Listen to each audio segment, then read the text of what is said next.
좋아요. 국내 자동차 소식을 리뷰합니다. 오토 트렌드입니다. 안녕하세요, 오토 트렌드입니다. 오늘은 한 주를 시작하는 월요일이 시작이 되고 있습니다. 매주 월요일이야 국내 자동차 소식과 관련된 이야기들을 이렇게 전해드리고 있는데요. 오늘은 총 5가지 이야기고요. 그럼 바로 시작을 해보도록 하겠습니다. 첫 번째 소식 바로 국토교통부 이야기입니다. 국토교통부가 앞으로 음주운전, 무면허, 뺑소니 사고를 일으킨 경우 피해자 등에게 지급한 보험금을 전액 가해자에게 구상하도록 하는 등 교통사고 중대 위반 행위에 대한 사고 책임을 강화한다고 합니다.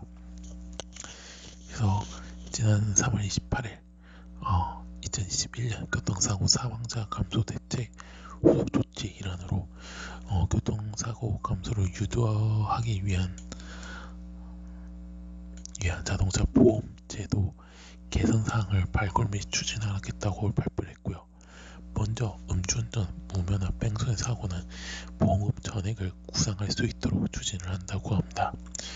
그리고 사고에 대해 피해자에게 지급된 보험금을 일부 보험회사가 가해자에게 구상할 수 있도록 하는 이른바 사고 부담금을 대폭 강화한다고 하고요.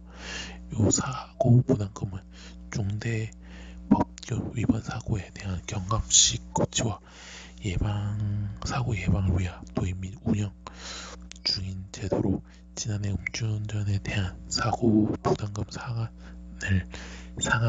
조정한 바가 있습니다.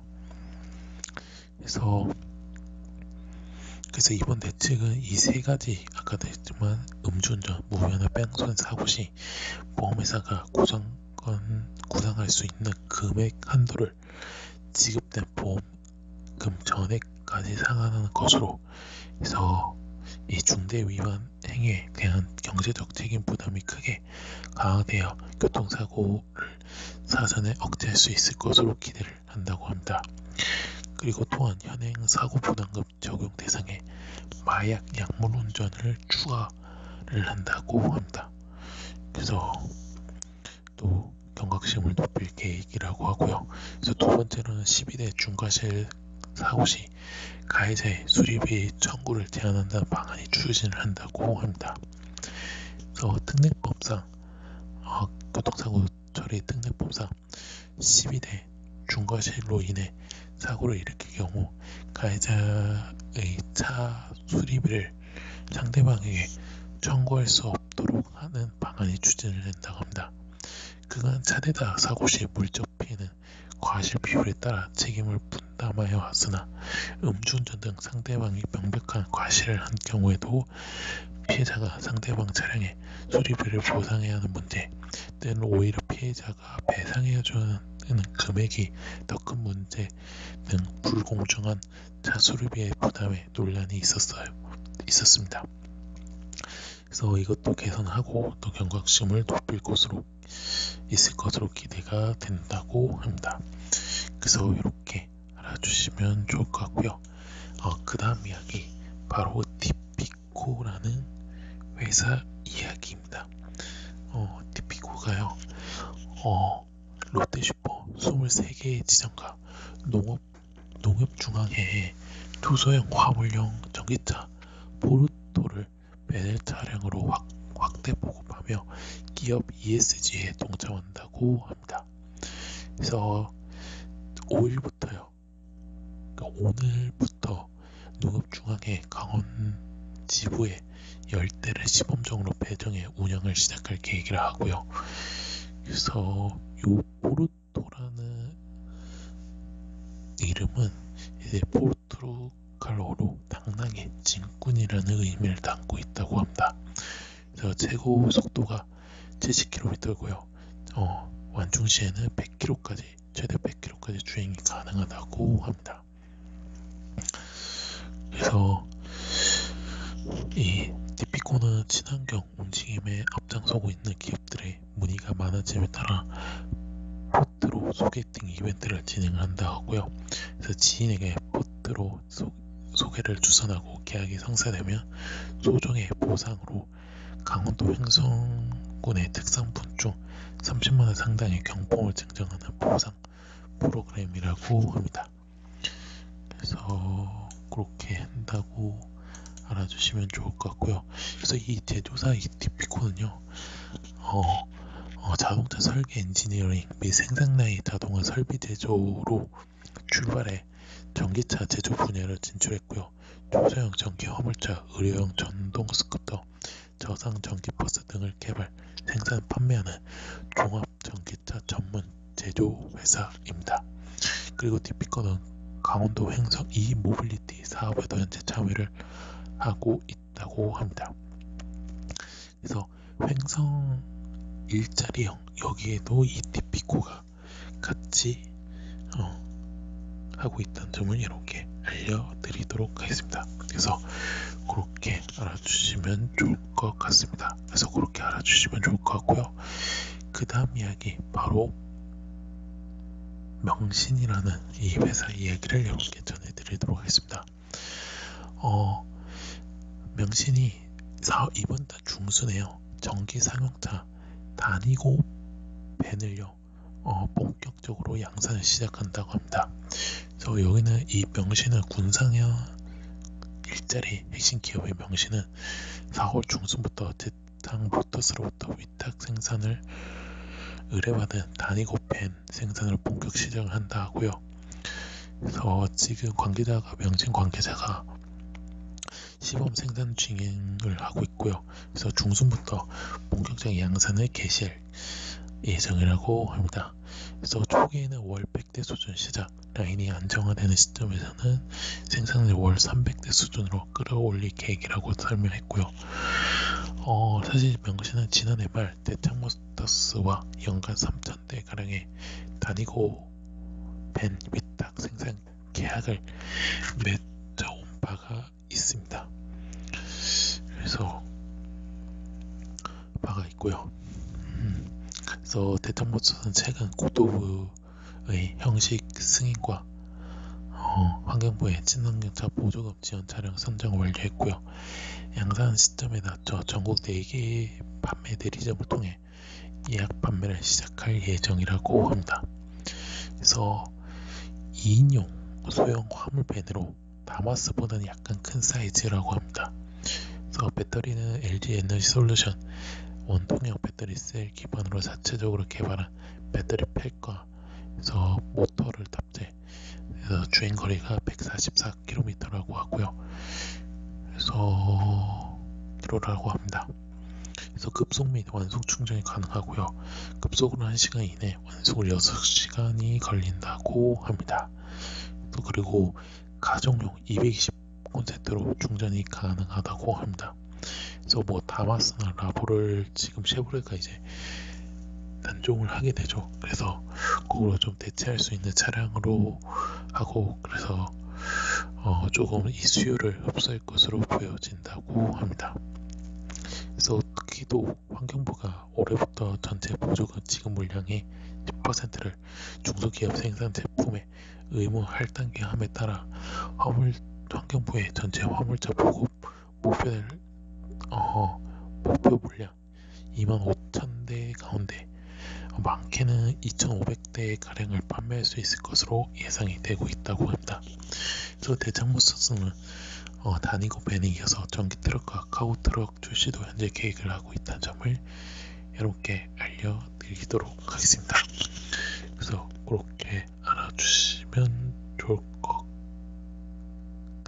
같고요. 그 다음 이야기 쌍용 자동차 이야기로 넘어가도록 하겠습니다. 쌍용 자동차가 뭐 여러분 알다시피 지금 B플랜을 현재 운영하고 있는데, 이게 지금 유럽 투자자인 HAH가 법원이 요구한 시한까지 끝내 투자 의향서를 보내지 않으면서 미래가 한층 불투명해졌습니다. 그래서 단기 법정 관리 돌입에도 차질이 빚어진 가운데 이제 공은 사실상 법원으로 넘어갔다는 분석이 나오고 있다고 합니다. 그래서 업계에 따르면요, 쌍용자동차는 이날 지난 1일날요 투자 의향서를 받지 못한 것으로 알려졌다고 합니다. 그래서 사실 서울회생법원이 이 H 오토모티브의 투자 의향서를 지난달 31일까지 제출해 달라고 요구했고 사용자는 오토모티브에게 이 같은 내용을 전달을 했다고 합니다. 그래서 사용자는 늦어도 이날 새벽에 투자 의향서를 받아 내용을 검토한 뒤 법원에 제출할 예약서나 사실 끝내 보내오지 않았다고 합니다. 네. 근데 이제 투자 의향서를 제외한 보정서를 제출한 것으로 알려지고 있다고 하는데요. 그래서 사실 지금 법원에서도 이제 투자 의향서를 해야지 우리도 지금 검토를 할 수 있다라고 하고, 또 지금 오토모티브는 지금 투자자 설득이라 어려움을 겪고 있다고 합니다. 그래. 왜 그런가 하면 이제 3,700억 규모의 공익채권을 현재 부담스러워하고 있다고 하고요. 또 이 회생안의 단기 흑자 전환 등 미래 사업 계획의 현실 가능성 놓고도 현재 고심 중인 것으로 알려지고 있다고 합니다.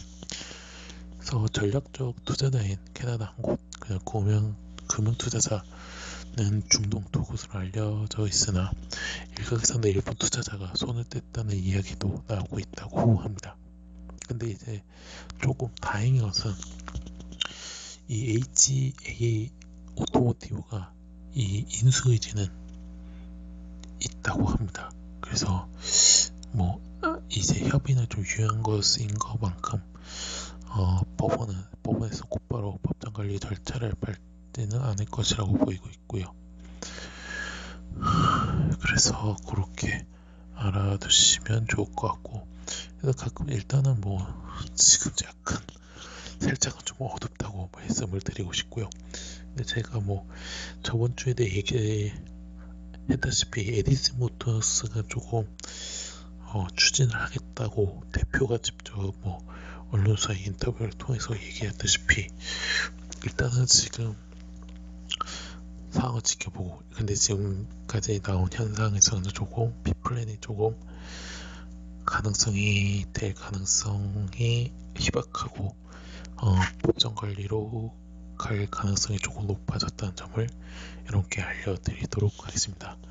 그래서 나오는 대로 또 이렇게 빠른 시간 빨리 얘기를 해드리도록 하겠습니다. 그래서 그렇게 알아주시면 좋을 것 같고요. 자, 마지막 이야기도 바로 사용자동차 이야기입니다. 사용자동차의 첫 번째 전기차 바로 코란도 E 모션이 주행거리를 인증을 완료가 되었습니다. 한국에너지관리공단이 코란도 E 모션은 EWD 기준으로 1회 완충 시 306km를 주행을 할 수 있다고요. 전기 모터는 최고 출력 190마력을 발휘하고, 그래서 출시는 올 상반기에 출시될 예정이라고 합니다. 그래서 EWD와 이 306km는요, EWD와 그 다음에 65R의 17휠 타이어 기준이라는 점을 말씀을 드리고 싶고, 용량은 61.5kWh라고 합니다. 네, 경쟁 모델과 비교하면 좀 다소 낮지만요, 그래도 낮은 주행거리라고 합니다. 그리고 또 저온 주행거리를 극대화하기 위한 히트펌프 탑재 모델과 가격을 낮추기 위한 히트펌프 및 탑재 모델로 운영될 예정이라고 합니다. 하지만 이제 내외가는 본격적인 패밀리카로 손색 없는 거주 공간과 활용성을 바탕으로 효율성을 극대화할 수 있도록 디자인이 됐다고 하고요. 그리고 최초로 알루미늄 보닛이 또 적용이 되었다고 합니다. 그래서 그렇게 알아주시면 좋을 것 같습니다. 자, 이로써 오토 트렌드가 준비한 국내 자동차 소식은 여기서 마치도록 하겠습니다. 오토 트렌드는 현재 네이버와 디스토리, 팟빵과 파티, 유튜브에서 현재 활동하고 있고요. 자동차뿐만 아니라 모터스포츠 관련된 리뷰 영상, 포스트까지 하고 있으니까요. 네이버 노트를 추가해주시면 감사했고요. 디스토리 구독, 팟빵과 파티에서 구독 미니머, 마지막 유튜브에서 구독과 좋아요, 알람 설정까지 눌러주시면 대단히 감사하겠습니다. 저는 내일 국내 모터스포츠에서 뵙도록 하겠습니다. 지금까지 오토 트렌드였습니다. 감사합니다.